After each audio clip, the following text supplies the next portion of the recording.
we discuss with Shauna McIntosh the most important questions about jacket and trouser.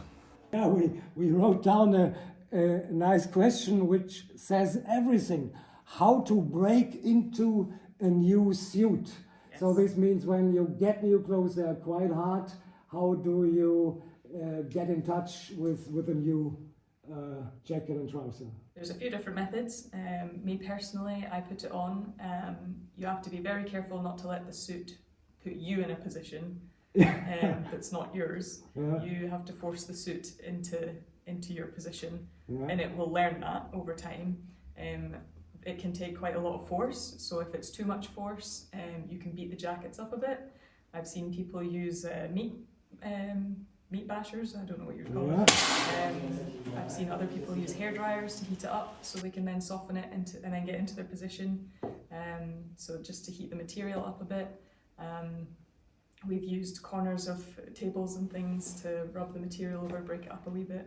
There's many different methods, but really it's most important just to make sure that you don't let the jacket push you around.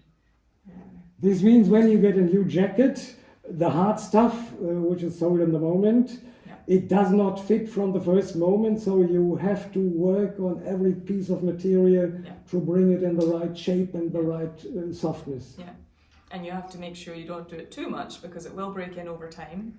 Yeah. So if you make it very, very floppy immediately, you lose the benefit of the jacket.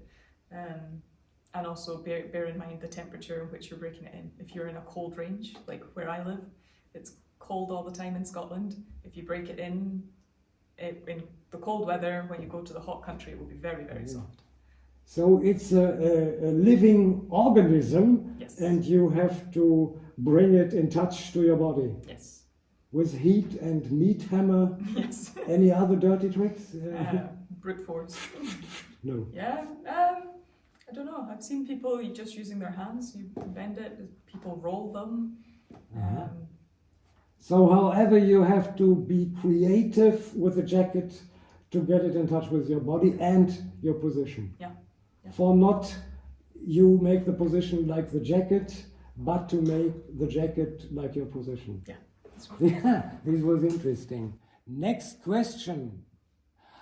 You are a good air rifle shooter, a good 2-2 shooter. What is the main difference in between the function of jacket and trousers in small bore and air rifle? In air rifle, it's holding you up and holding you very still. It stays in one position. With 2-2, you're doing 3 positions.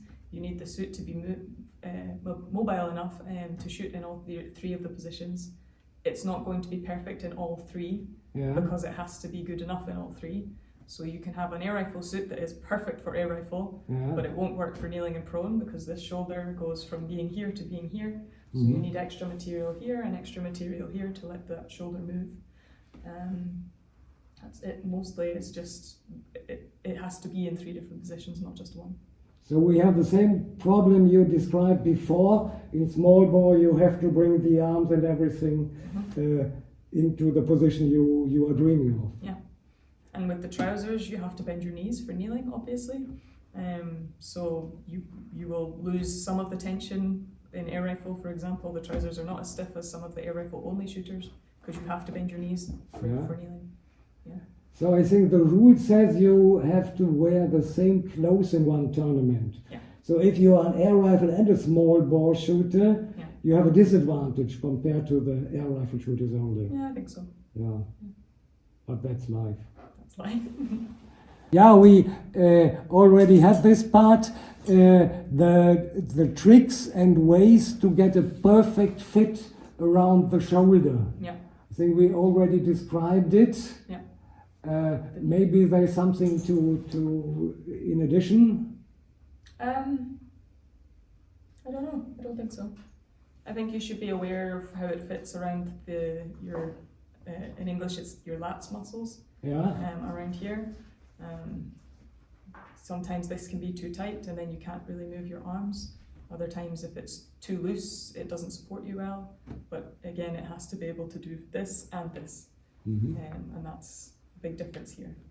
So if you do 10 days of training, will you change the wideness of the jacket often, or you just have it for 3 months? I probably have it for 3 months. It's just a constant Yeah. wideness. Okay. We have one special interesting situation, and this is how the jacket sits on the trousers. So the connection, trouser, jacket, moving, turn. What is your experience around the hip? So you can have the jacket, you can obviously change the buttons. If you do your buttons up when you're standing upright with your feet together, you then could have a problem where the jacket then doesn't allow you to move your feet apart when you're standing up. Yeah. So you want to make sure that when you put the buttons on, you can spread your feet. But also you can see this bit on the jacket. This is handy, but it can get caught on your belt when you've got your belt done up in standing. So you can often catch the jacket either on the belt or on the fastener. So you need to be aware of that. I think that's probably it. So there should be always a chance that the jacket moves free Yeah. on the You trouser. want to and make the- sure it can't catch on Yeah, anything. yeah. And up and down as well. If you breathe in, sometimes your shoulders go up and down. You want to make sure it doesn't catch like vertically on the belt or anything, and then your jacket, you're down here, but your jacket's up here. Yeah. Okay. Yeah, last question. The tightness of the jacket is an important detail. What is the things you think about when you interpret the tightness of your jacket? In position, we check sort of semi-regularly how the tension on each button, and you have to do it in position. If you've got one button that's taking all the strain, it tends not to help you stability-wise. You want to check and make sure there's evenness across them all. It will probably change around the top if you're a 3P shooter. For prone and kneeling, people tend to use top 2, maybe 3. And for standing, it's usually the middle and the one below that tend to take slightly more of the strain, but you should, if possible in standing, try to have them all even tension-wise. You just stand in the position and you pull the jacket on this side, and you'll see how tight it is, because the jacket will move a lot if it's loose. So the main idea is all the buttons should have the same tension, then the things are in balance. Yeah.